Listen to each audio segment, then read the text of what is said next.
Yo, what's up guys, welcome back, next match, Cross-Banlist Cup. So I'm feeling much better, a bit better compared to yesterday. So let's pick this one up again. We are still at Group B, so second match we have Teleport Geargia, one of the better decklists from 2014. It's kind of fast, or much faster than, you know, OG Geargia, while on the other hand we have Clownblade. This should be an OCG decklist from back then.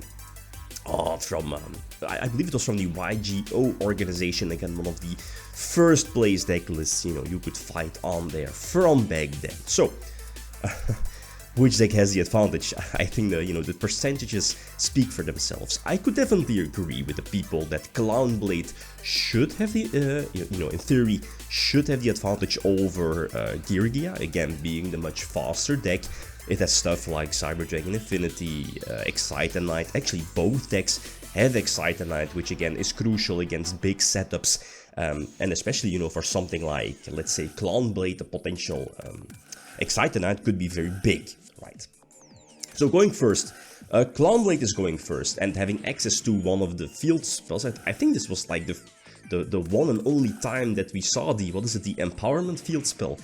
And the, what is it, Empowerment Engine, right?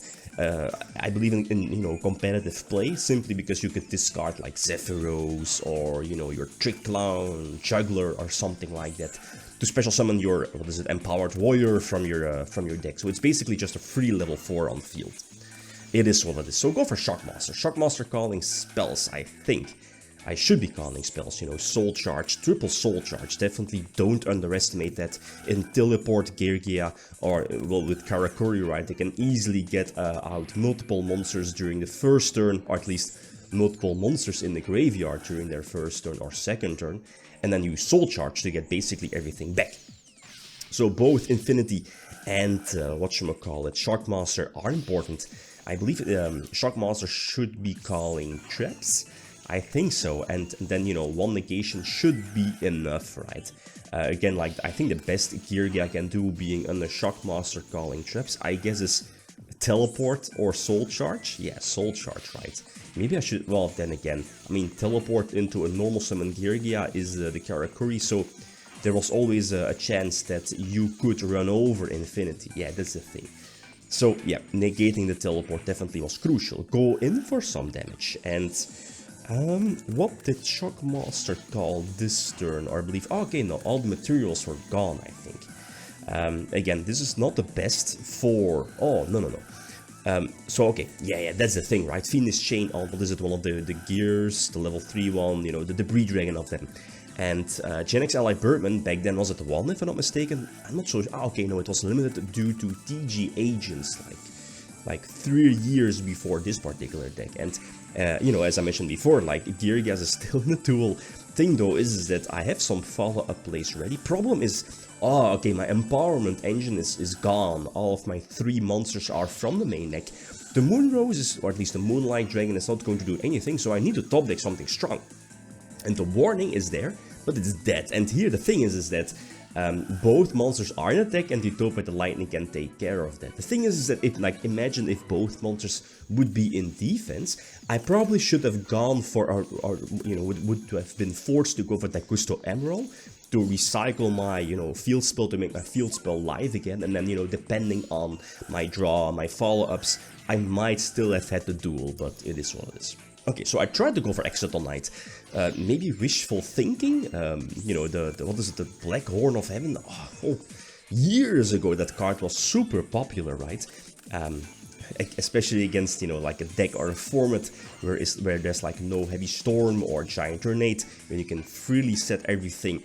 The traps are just so strong, and that's a problem of this deck of Clownblade. If you're not drawing like Spell and Trap Destruction, your, you know, 2 or 3 cards investments for Exceeds getting blown away by an easy Compulse or Blackhorn.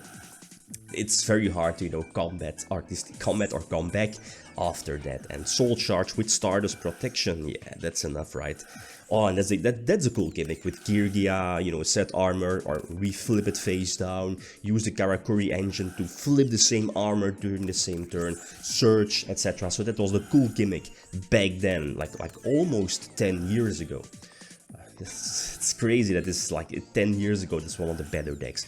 Like the compos here, I guess didn't matter too much. I was like, maybe I could keep compos for like a stronger play during my turn, maybe bounce back a starter, so my destruction effects would go through, but I mean, there's just too many traps, and again, wishful thinking from my, well, wishful thinking. I believe I lost the game, you know, as soon as that first Black Horn was activated. So, okay, game number 3, I side-decked in Thunder King. I do opt to go for this route to get both, what is it, the Heroic One and Trick Clown in play.